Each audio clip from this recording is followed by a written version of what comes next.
Well, obviously we've played teams that have pressed and everything. I don't think anybody is going to press like Marquette. That's because they're committed to it.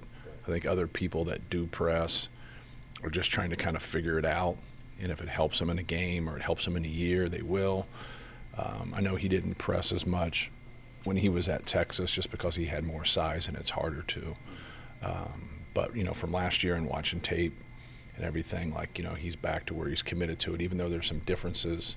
I think the differences always lie with him, with his personnel, and what he thinks is best, whether he zone presses more, or man-to-mans more, or man-to-mans press at a certain time of the game, things of that. He'll mix in zone, even though they didn't zone much last year. He'll still zone, especially if he gets up in a game, to mix things up. So you just have to be prepared, for everything, and taking care of the basketball and just getting quality shots, just like you would versus any other opponent. You always talk about the importance of seeing different styles and being accurate to them. They're kind of smaller and faster, right? And Yeah.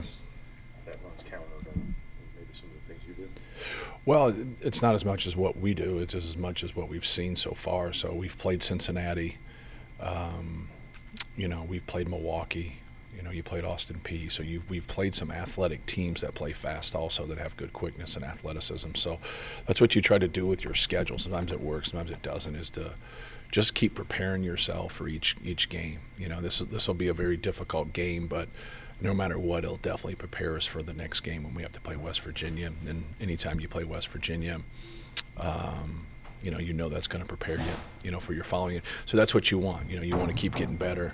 You want to keep, getting challenged. But, obviously you got to win some games, in that mix. But I think we've done a good job scheduling leading into this game and leading into our exempt tournament afterwards.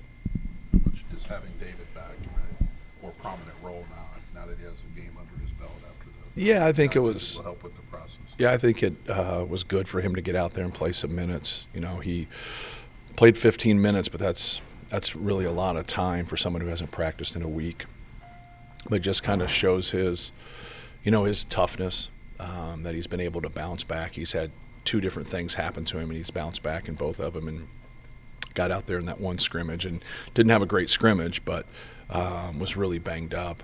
And I thought he did some good things. Obviously, he made a shot, and when we couldn't make a shot, which was really good to see. And but no, we're excited. Excited that he's here, and excited that he's got some practices underneath his belt before this game.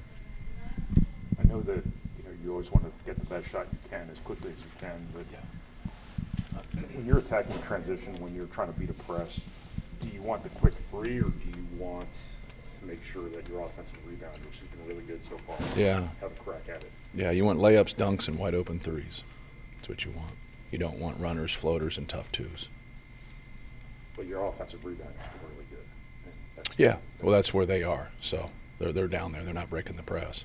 So they're always in rebound position at that point. So now just get a quality shot at that time. If you break it, and you have an advantage on the break. And so that's what really good pressing teams come from behind and poke at the ball. They come from behind and challenge shots. You just have to have a sense of where you are and be able to pick up that ball when you dribble, be able to realize that it's probably not a good shot if some guy's coming close to blocking it from behind you.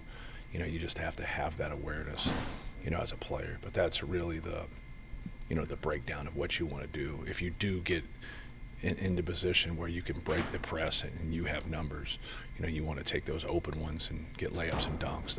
They want you to shoot those tough twos. That's what they want. Even when you make a couple, they'd prefer you to do that.